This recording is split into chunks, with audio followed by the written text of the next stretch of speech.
बिस्मिल्लाहिर्रहमानिर्रहीम क़ाल रब्बि इश्रह ली सदरी व यस्सिर ली अमरी वाहलुल उक़दतम मिन लिसानी यफ़क़हू क़ौली। अच्छा बच्चों, कल की क्लास के अंदर हमने जो है डाटा ट्रांसफॉर्मेशन तक जो है हमने डिस्कस किया था। तो डाटा ट्रांसफॉर्मेशन बेटा क्या होती है कि जब हम अपने एक डाटा के फॉर्मेट को किसी दूसरे डाटा के फॉर्मेट में चेंज कर देते हैं तो उसको हम क्या बोलते हैं, डाटा ट्रांसफॉर्मेशन। जैसे अगर आप देखो सिंपल आपके पास अगर एक सिंपल आपके पास फ़ाइल है या अगर एक आपके पास आप कह लो कि डाटा सोर्स है, जब आप उसको किसी दूसरे आप जो है सोर्स के अंदर सिंपल कन्वर्ट करते हो। जैसे अगर आप देखो आपसे कहा जाए कि आपने पूरी क्लास का जो है एक रिकॉर्ड बनाना है, तो रिकॉर्ड बनाने के लिए वहाँ पे आप सिंपल टेबल क्रिएट करते हो जिसमें स्टूडेंट के नेम आ जाएंगे, ग्रेड आ जाएंगे, साथ में जो है क्लास है उसके साथ सेक्शन है। तो ये जो नंबर ऑफ़ कॉलम है ये किसको रिप्रेजेंट कर रहे हैं, नंबर ऑफ़ एट्रीब्यूट को। और ये जो आपके पास नंबर ऑफ़ रोज़ हैं ये बच्चों आपकी यूनिक जो है रिकॉर्ड को जो है ना यहाँ पर डिस्प्ले कर रहे हैं। ठीक है, तो अगर आप लोग देखो ना, जब आपसे कहा जाए कि आपने एक डाटा के फॉर्मेट को किसी दूसरे डाटा के फॉर्मेट में चेंज करना है तो उस वक्त बच्चों हम लोग किसका यूज़ करते हैं, डाटा ट्रांसफॉर्मेशन का। तो कल हमने ये इसको जो है अपने क्लास लेक्चर में डिस्कस किया था। एग्ज़ाम्पल बेटा कल मैंने आपको यही बताई थी कि जैसे आपके पास मार्क्स हैं, लाइक आपके सामने एक सिंपल क्यूरी लिखी हुई है, तो उसमें क्या होगा कि आप क्यूरी से निकाल के उसको एक प्रॉपर टेबल की शक्ल के अंदर रोल नंबर, नेम, ग्रेड और मार्क्स जो हैं उनको आप एक प्रॉपर जो है स्ट्रक्चर के अंदर जब आप उसको आप चेंज कर देते हो, उसी को हम क्या बोलते हैं, डाटा ट्रांसफॉर्मेशन। ठीक है। अच्छा बच्चों, इससे आगे बच्चों अगर हम लोग चलें तो हमारे पास क्या आता है, हैंडलिंग मिसिंग डाटा। बेटा हैंडलिंग मिसिंग डाटा क्या होता है, अगर आप देखो ना, मिसिंग डाटा का मतलब क्या क्या है कि अगर आपके पास कोई भी डाटा स्ट्रक्चर है या अगर आपके पास मल्टीपल टाइप का डाटा गिवन है, तो जब आप डाटा को एनालाइज करते हो तो फिर आप ये देखते हो कि आपके डाटा के अंदर कौन सी वैल्यू मिस है। ठीक है, लाइक आपने ये देखना है कि जो आपका डाटा कंप्लीट है या नहीं है।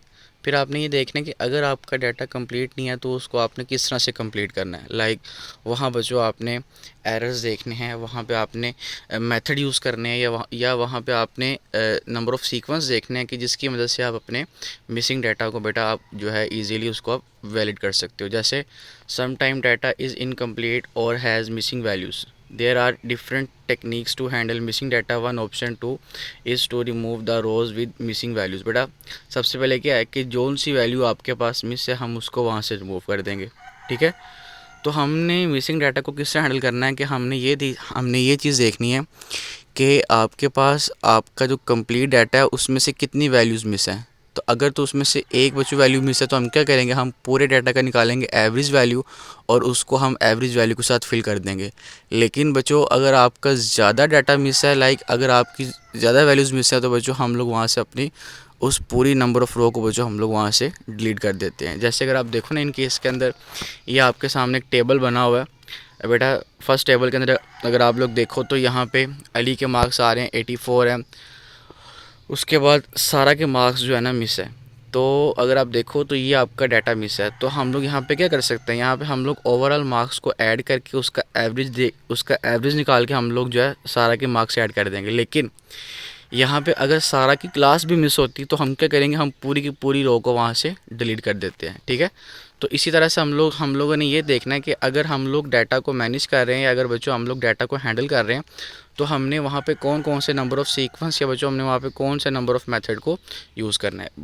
कह रहा है for example in the data set of student grade if Sara grade is missing this create a challenge in assessing her performance to address this issues several strategies can be employed. बेटा सबसे पहले जो आपके पास आता है method उसको हम क्या बोलते हैं, इम्पुटेशन। बेटा इम्पुटेशन क्या कहता है, कहता है one common method is to estimate the missing value using existing data. बेटा हम लोग ये देखेंगे कि आपकी जो वैल्यू मिस है वो कितनी है। लाइक जैसे मैंने भी आपको बताया कि अगर आपकी सिंपल एक वैल्यू आपके जो है डाटाबेस से मिस है तो हम क्या करेंगे, हम उसकी निकालेंगे एवरेज स्कोर। तो उसका एवरेज स्कोर निकालने के बाद बच्चों हम जो है सारों को क्या करेंगे, हम सारों को जो है एवरेज मार्क्स जो है असाइन कर देंगे। जैसे कह रहा है कि the school can calculate the average score of all student in Sara class if the average score is 87, the school may assign this value to Sara record temporary. बच्चों क्या करेगा स्कूल वाले, अगर तो पूरी क्लास का रिकॉर्ड है सिवाय सारा के जो है वो मार्क्स मिसिंग है, तो वो क्या करेंगे, वो सारे बच्चों के जो नंबर्स हैं उनको ऐड करेंगे और टोटल जितने भी स्टूडेंट होंगे उस पर वो कर देंगे डिवाइड। तो डिवाइड करने के बाद जो भी उनके पास एवरेज मार्क्स आएंगे वो बेटा वो टेम्परेरी तौर पे किसको कर देंगे साइन, सारा को। तो इसको हम बोलते हैं इम्पुटेशन, ठीक है। उसके बाद बेटा सेकंड जो आपके पास स्टेप आता है उसको हम क्या बोलते हैं, फ्लैगिंग। बेटा फ्लैगिंग क्या होता है, the school can also keep track of Sara missing score by adding a note in the data set. बेटा इसमें क्या होगा कि ये जो आपके पास सारा के मार्क्स मिस है ना, इसके आगे जो आपके जो है स्कूल वाले वो क्या करेंगे, वो आपके डाटा सेट के आगे लगा देंगे फ्लैग। फ्लैग मतलब लाइक लेबल। उससे क्या होगा कि आपका पूरा जो रिकॉर्ड है उसमें तमाम जो रिकॉर्ड्स हैं वो तो कंप्लीट हैं, लेकिन जब उसको फ्लैग करेंगे तो उसका जो उसका मतलब क्या होगा कि जो सारा का रिकॉर्ड है ये आपका कंप्लीट नहीं है, ठीक है। तो इसमें क्या होगा कि जब आप लोग अपने डेटाबेस में से जब आप लोग पूरा डाटा सर्च आउट करोगे तो बेटा उसमें से आपको तमाम डाटा मिलेगा, लेकिन किसके विदाउट, आप कह लोगे सारा के, ठीक है। तो कहते हैं कि दिस मेथड इंडिकेट दैट सारा score is not available, making analyst aware of the incomplete data. This approach ensure transparency while allowing the analysis to proceed without filling in the gap, ठीक है। हम इसमें क्या करते हैं, हम लोग इसमें उसको हाईलाइट कर देते हैं, उसके साथ हम लोग फ्लैग मेंशन कर देते हैं, जो इस बात को बच्चों वाज़ह करता है कि आपके पास जो है ये स्पेसिफिक डाटा या स्पेसिफिक रिकॉर्ड आपका मिस है, ये कंप्लीट नहीं है, बाकी आपका फर्दर जो रिकॉर्ड है वो क्या है, कंप्लीट है। उसके बाद जो हमारे पास सबसे लास्ट पे पॉइंट आता है वो क्या है, removal. If the number of missing entries is small, the school might choose to exclude SARA record from the specific analysis. The decision is acceptable if does not significantly impact the overall understanding of the student performance. However, it risk losing a valuable information about SARA. बेटा अगर देखो, अगर सारा के marks अगर तो सारे बच्चों में से अगर सिर्फ सारा के मार्क्स मिस हैं तो स्कूल वाले क्या करेंगे कि सारा का फ़िलहाल टेम्परेरी तौर पर सारा का जो सारा का सारा रिकॉर्ड होगा, उसका नेम, उसकी क्लास, उसका सेक्शन, उसके ग्रेड, जो सारा उसका मुकम्मल रिकॉर्ड होगा उसको वहाँ से क्या करेंगे, डिलीट कर देंगे, ताकि क्या करें कि जब वो अपना रिज़ल्ट कार्ड बनाएं या जब वो अपनी रिपोर्ट तैयार करें तो उसमें उनको कंप्लीट इन्फॉर्मेशन मिले, ना कि उनको मिसिंग इन्फॉर्मेशन मिले, ठीक है। तो बेटा ये 3 पॉइंट हैं जिसमें हम लोगों ने क्या देखा, इम्पुटेशन, फ्लैगिंग और रिमूवल, जिनकी मदद से बच्चों हम लोग अपने मिसिंग डाटा को हैंडल कर सकते हैं। इसी तरह अगर बच्चों हम लोग आगे चलें, ये आपका टॉपिक जो है स्मार्ट सिलेबस में कट है, तो ये बच्चों आप लोगों ने नहीं करना। इसके बाद आप लोगों ने करना है डाटा विजुअलाइजेशन।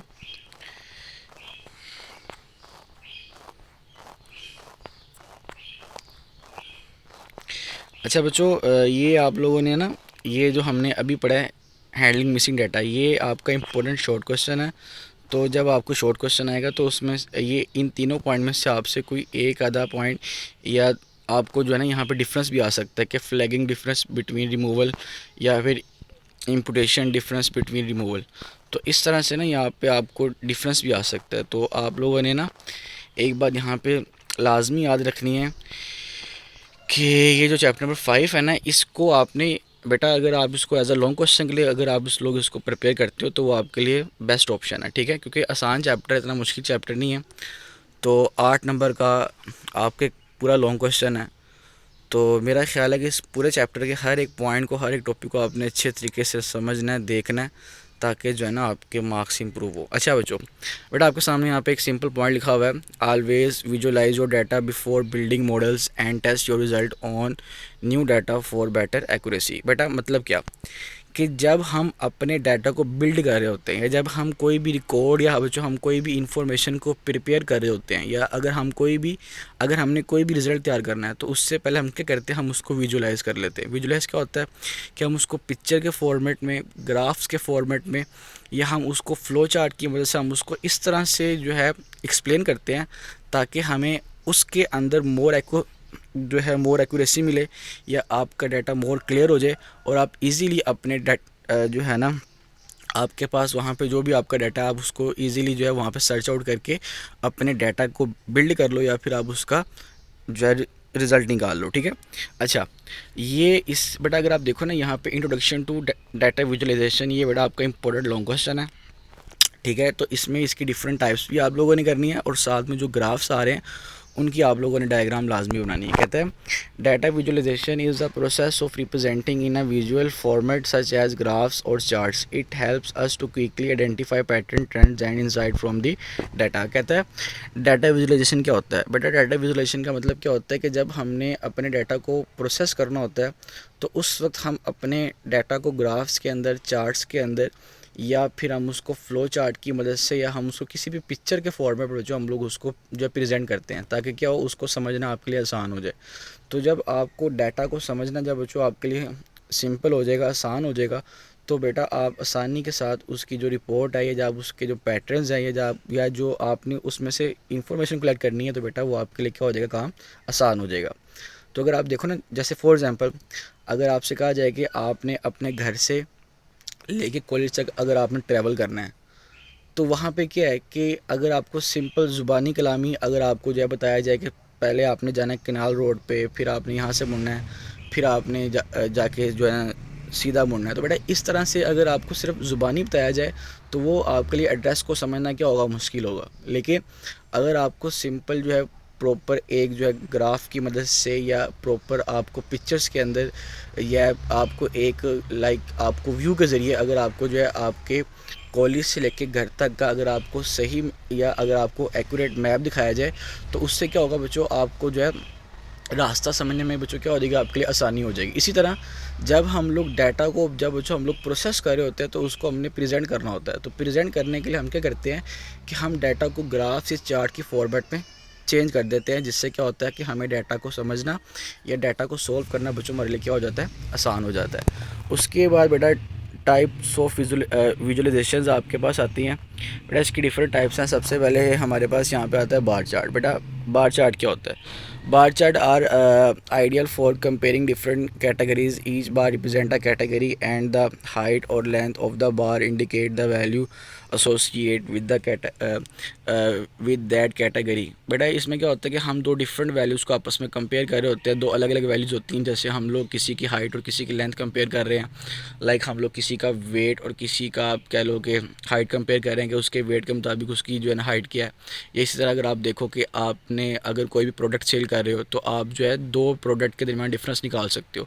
तो जब बच्चों हमने किसी भी दो डिफरेंट टाइप की कैटेगरीज़ को आपस में कंपेयर करना होता है, या हमने बेटा उनका आपस में जो है मुआवजना करना होता है, बेटा उस दौरान जिस चीज़ का हम लोग यूज़ करते हैं और जिस मदद से हम लोग अपने डाटा को इजीली प्रेजेंट करते हैं, उसको हम क्या बोलेंगे, बार चार्ट। जैसे अगर आप देखो ना बेटा, ये आपके सामने एक सिंपल चार्ट बना हुआ है, इसमें जो वर्टिकल लाइंस आ रही हैं आपकी, बेटा इसको हम क्या बोलते हैं, बार्स बोलते हैं। उसके बाद अगर बच्चों अगर आप देखो तो यहाँ पे जो ब्लू कलर में जो आपके पास यहाँ पे वर्टिकल लाइन है, इसको हम क्या बोलेंगे, प्रोडक्ट 1 बार। और ये जो आपके पास येलो कलर में लाइट जो आपके पास हल्का सा आ रहा है, तो इसको हम क्या बोलेंगे, प्रोडक्ट 2 बार। तो इसमें हम लोग आपस में कर रहे हैं कंपैरिजन कि 200 से लेकर 1000 तक जो आपकी प्रोडक्ट 1 और प्रोडक्ट 2 के अंदर बेटा क्या कंपैरिजन रहा और किसका स्कोर हाई है। फिर हम लोग ये देखते हैं ओवरऑल जाके एंड पे कि हमारी किस प्रोडक्ट की डिमांड ज़्यादा थी, या किस चीज़ का हमें डाटा बिल्कुल आप कह लो कि एक्यूरेट मिला, ठीक है। तो बार चार्ट आप लोगों ने हमेशा याद रखना है कि बार चार्ट क्या होता है कि जिसमें हम लोग दो डिफरेंट टाइप की कैटेगरीज़ की वैल्यूज़ को आपस में कंपेयर कर रहे होते हैं, ठीक है। अच्छा बच्चों, उसके बाद बच्चों आगे हमारे पास क्या आता है, हमारा लाइन ग्राफ। बेटा लाइन ग्राफ इंतहाई सिंपल है। जैसे अगर आप देखो, अगर आपने किसी भी चीज़ को इस तरह से प्रेजेंट करना हो कि जो टाइम या जो टाइम पीरियड को फॉलो करते हो बेटा, वो क्या होती है, चेंज होती है, उसको हम क्या बोलते हैं, लाइन ग्राफ बोलते हैं।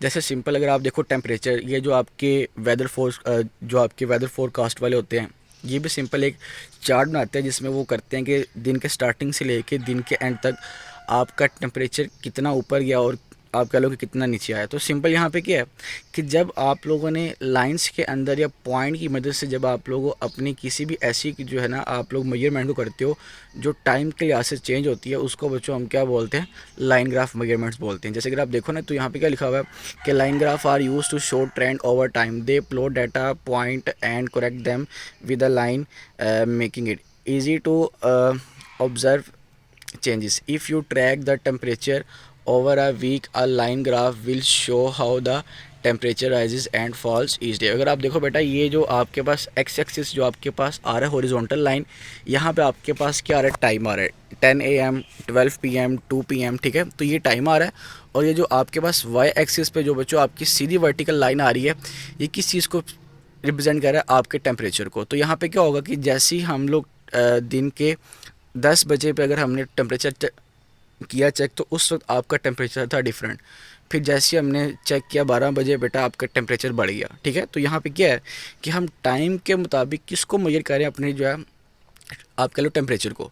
तो यहाँ पे क्या चीज़ है कि जब हमने अपने टाइम को फॉलो करते हुए हमने किसी भी चीज़ की जो है रिप्रेजेंटेशन करनी होती है, हमने किसी भी चीज़ को प्रेजेंट करना होता है, तो बेटा उसके लिए जोन सा हम लोग फॉर्मेट यूज़ करते हैं डाटा को विजुलाइज करने के लिए। तो बेटा वो सबसे जो बेस्ट फॉर्मेट है वो क्या है, आपका लाइन ग्राफ। उसके बाद बच्चों अगर हम लोग आगे चलें तो आपके पास नेक्स्ट क्या आता है, हिस्टोग्राम। बेटा हिस्टोग्राम क्या होता है, इंतहाई सिंपल है। Histogram are use to show that distribution of a data set, they group data into bins और इंटरवल। बेटा इसमें हम करते हैं कि हम लोग डाटा को डिवाइड्स कर देते हैं, डाटा के हम लोग पार्ट्स बना देते हैं। लाइक जैसे अगर आप देखो, आपके पास एक जो है एक डाटा था, तो आपने क्या किया, आपने उसको डिफरेंट पार्ट्स में डिवाइड किया। फिर आपने ये देखा कि ये जो आपका सिंगल वैल्यू है, ये किस किस टाइम से आपके वैल्यू के चेंज हो रही है, ठीक है। जैसे कहता है कि allowing to see the how frequently values occur within those ranges. If you want to analyze how students perform in math exam, a histogram can show the distribution off score. बेटा like अगर आपने ये देखना है कि एक बच्चा जो है उसने मैथ के अंदर, कंप्यूटर में, आप कह लो फिज़िक्स में, केमिस्ट्री में, उसने कितना स्कोर किया पूरे आपके जो है ना वीक के अंदर, तो वहाँ पे क्या होगा कि हम लोग मैथ लेंगे। मैथ जो आपके पास यहाँ पे मैथ सब्जेक्ट है, या जो आपके पास कंप्यूटर सब्जेक्ट है, उसके फुल मंथ के जितने भी मैथ कंप्यूटर के मार्क्स होंगे उनको हम पॉइंट्स में डिवाइड कर देंगे। जब उसको हम लोग पॉइंट में डिवाइड करेंगे ना, तो उससे क्या होगा कि बच्चों आपको इजीली जो है समझ आ जाएगी कि उसकी जो है परफॉर्मेंस कैसी रही है। जैसे अगर आप लोग देखो, ये आपके सामने फ्री जो है ना फ्री आपके सामने आ रही फ्रीक्वेंसी आ रही है 0 से लेकर 5 तक। ये 0 से लेकर 5 तक क्या है कि वो बच्चा कितनी बार जो है ना 100 तक गया, या वो बच्चा कितनी बार उसने जो है मैथ के अंदर 50 मार्क्स लिए हैं, या उसने कितनी बार जो है ना 40 मार्क्स लिए हैं। तो ये फ्रीक्वेंसी क्या होती है, किसी भी काम का बार बार होना। जैसे अगर आप लोगों ने 1 मंथ तक बच्चों, अगर आप लोगों ने मुसलसल जो है मैथ के पेपर दिए हैं, तो और अगर आपने 100 में, अगर आपने 100% अगर बच्चों आपने यहाँ पे मार्क्स लिए हैं, तो वो क्या होगा, वो आपकी फ्रीक्वेंसी बनेगी जाके 100 तक, ठीक है। तो ये सेम क्या चीज़ है कि जब आप लोग अपने डाटा को सिंपल पॉइंट्स में डिवाइड कर देते हो, बेटा ये भी आपकी वर्टिकल लाइंस होती हैं। इसमें क्या होता है कि आप एक ही डाटा के बारे में जो ना बात कर रहे होते हो। हिस्टोग्राम और बेटा बार चार्ट में आपका मेन डिफरेंस क्या है, बार चार्ट में आप दो डिफरेंट टाइप की कैटेगरीज को जो आपस में जो है कंपेयर करते हो, जबकि हिस्टोग्राम में करते क्या हो कि आप सेम डाटा को डिफाइन कर रहे होते हो, और उसमें आप लोग ये देखते हो कि आपका एक डाटा बार बार कितनी मरतबा रिपीट हो रहा है। अगर आप देखो जैसे 3 पे बेटा जाके आपके 71 से लेके 81 तक जो है आपके मार्क्स क्या थे, सेम थे। तो हम लोग ये देखते हैं तो कितनी मरतबा आपका सेम डाटा क्या हुआ, रिपीट हुआ। उसके बाद बच्चों आगे आपके पास लास्ट पे क्या आता है, स्कैटर प्लॉट्स आते हैं। बेटा स्कैटर प्लॉट्स क्या होता है, कहता है कि scatter plot are use to display the relationship between two variables, each point on the graph represent an observation. बेटा इसमें हम लोग करते क्या है, हम लोग पॉइंट्स के अंदर जो है अपने डाटा को रिप्रेजेंट करते हैं, और उनके दरमियान हम लोग जो रिलेशनशिप निकालते हैं। जैसे for example a scatter plot can be use to explore the relationship between the numbers of our study and exam score. बेटा जैसे अगर आपसे कहा जाए कि अगर एक स्टूडेंट जो है वो दिन में 2 घंटे पढ़ता है, तो फिर उसके एग्ज़ाम स्कोर में उसके मार्क्स कितने आ सकते हैं। अगर वही स्टूडेंट जो है 4 घंटे पढ़े, तो फिर उसके मार्क्स कितने होंगे। तो लाइक इसमें क्या होगा कि अगर आप देखो ना, तो इसमें आप लोग पॉइंट आउट कर रहे हो किसको, नंबर ऑफ जो है स्टडी के जो आपके जो यहाँ पे आ रहे हैं आवर्स आ रहे हैं, और जो नंबर ऑफ़ आपके पास आ रहे हैं मार्क्स। तो दोनों के दरमियान बच्चों आप यहाँ पे क्या निकाल रहे हो, डिफरेंस निकाल रहे हो। आप ये देख रहे हो कि अगर एक बच्चा 4 घंटे पढ़ता है, तो फिर उसके मार्क्स कितने होंगे। अगर बच्चा वही 4 घंटे से हट के अगर वही जो है दिन में पढ़ता है 6 घंटे, तो फिर उसके मार्क्स कितने हो सकते हैं, ठीक है। तो जब आप लोगों ने बेटा दो वैल्यूज़ के दरमियान आपस में रिलेशनशिप निकालना, बेटा अगर आप देखो ना, जैसे आपके नंबर ऑफ़ आवर स्टडी कम होंगे तो आपके मार्क्स भी कम हो जाएंगे, ठीक है। तो ये दोनों जो है ना, जो नंबर ऑफ़ आवर्स, ये जो आपके मार्क्स है, ये किस पे डिपेंडेंट है, आपके नंबर ऑफ़ आवर्स लाइक जो है ना स्टडी के ऊपर। जितनी आप ज़्यादा पढ़ाई करोगे बेटा, उतने ज़्यादा आपके क्या होंगे, मार्क्स गेन होंगे, ठीक है।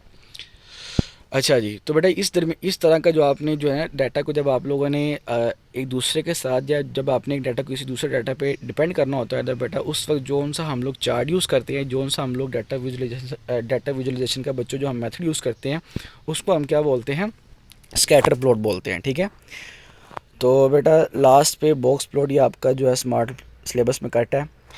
तो आज के लिए इतना काम काफ़ी है। ठीक है, तो बच्चों ये आपका इंपॉर्टेंट लॉन्ग क्वेश्चन भी है। अब इनमें से आपको शॉर्ट क्वेश्चन भी बन सकते हैं। लॉन्ग क्वेश्चन में आपने कंप्लीट डिफाइन के साथ उसकी टाइप्स के नाम और आपको जो है ना डाटा विजुलेशन की इंपॉर्टेंस भी आ सकती हैं। ठीक है, तो ये जब आपने लॉन्ग क्वेश्चन अटैम्प्ट करना है, तो अगर तो आपसे सिंपल पूछा जाता है पेपर में टाइप्स इसकी जो है ना डिफ़ाइन करें, तो फिर आपने टाइप्स के नाम लिख देने हैं, फिर आपने उनकी साथ डिफ़ाइन, और डिफ़ाइन के साथ आपने उनकी हर एक की बच्चों आपने डायग्राम लाजमी बना लेनी है। ठीक है, तो बच्चों आज के लिए हमारा इतना काम काफ़ी है। इंशाल्लाह इससे अगले दिन जो है हम लोग इस चैप्टर को जो है कंप्लीट करेंगे, और डाटा विजुअलाइजेशन की एप्लीकेशन और इम्पोर्टेंस को जो है हम लोग क्लास में डिस्कस करेंगे। ठीक है, अल्लाह हाफिज़।